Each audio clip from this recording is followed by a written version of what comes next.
Hello, beautiful you.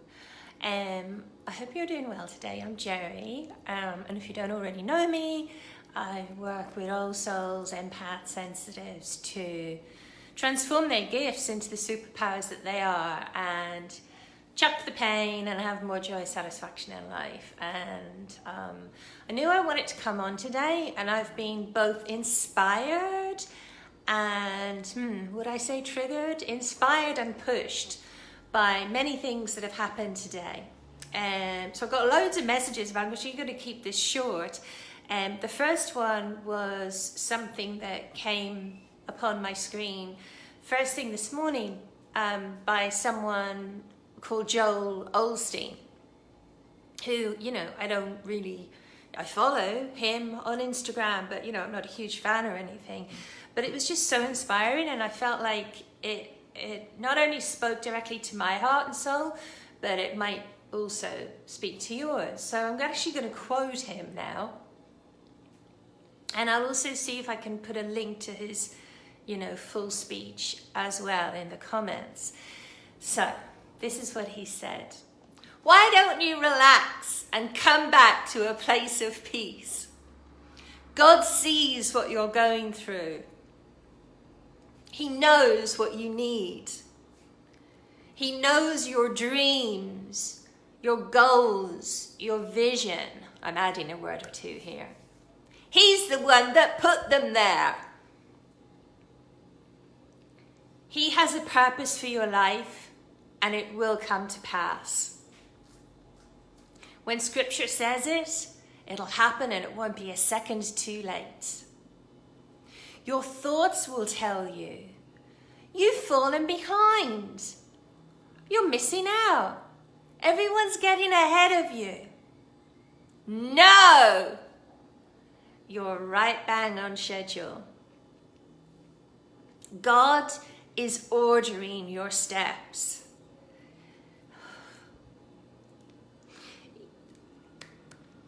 You keep honoring him. Doing the right thing. You're going to come into these right time moments. Moments where he's going to thrust you ahead. It was a long time coming. But when you see what God does, you'll say, it was worth the wait.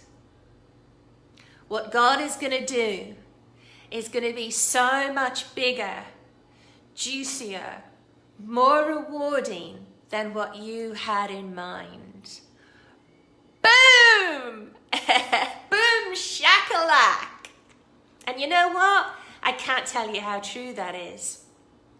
When I'm in momentum and when I'm creating my amazing dreams, this is such a good reminder, because one thing I know, and this will probably resonate with you, you might have heard other people say it as well, is that the dreams that you have, even when they're huge, when they manifest, they're actually even more amazing and juicy and delicious and like mind and heart blowing than even the big dream you had, which for a long time you're going to think is impossible. Now here's the thing.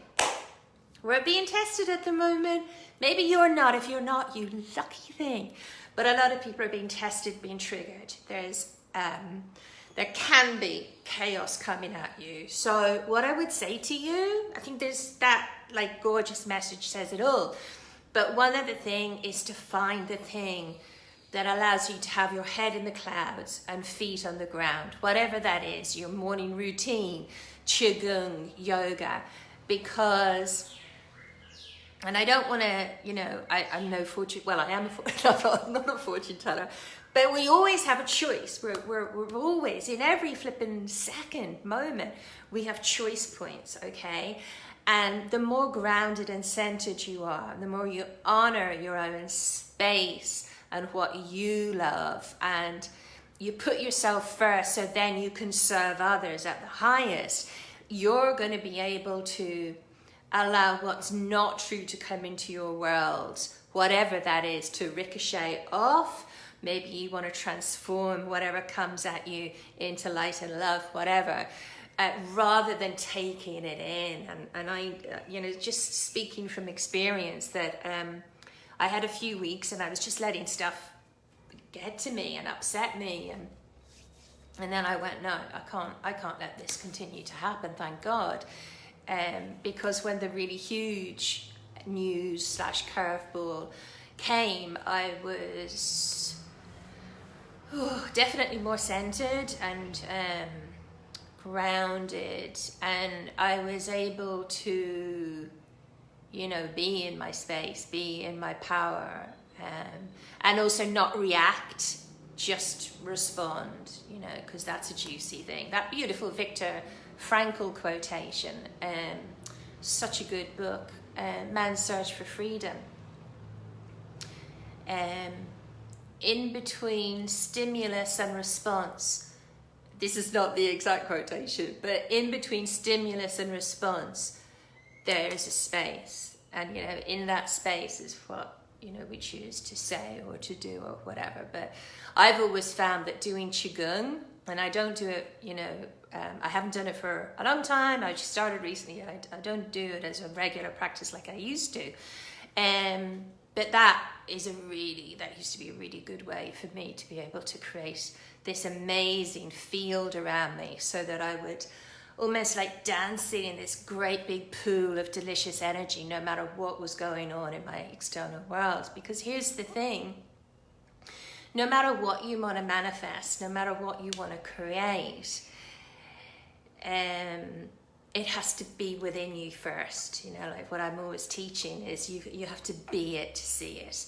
If you're feeling it, if you're in scarcity, if you're feeling lonely and unloved, if you're feeling, not confident, then no matter what happens out there, it's not going to change you. And weirdly enough, you're not going to be able to create the things that you want. It's like, oh, if this happens, I'll be more confident. Or, when I'm rich, then blah, blah, blah. Manifestation and actually creating doesn't happen like that. You have to be it to see it. So anyway, this was meant to be a really short one, but I really felt like it was crucial to say that today. And if you're flowing and having an amazing time, keep rocking, love it. And even if you're not, if you're not, then hopefully this message was cool and served you. And then finally, where I think a lot of people are is like floating between the two. It's like, so stay afloat, and I love you so much. And I have a very amazing event happening next week, focusing on good health, vibrant health. So if you're interested in that, just send me a message and I will send you the invitation. It's a freebie. And it'll be very powerful and fun. So if that is of interest for you or someone you know, then let me know. I love you so much, and have an amazing rest of weekend, and I will go now. Bye now. Aloha.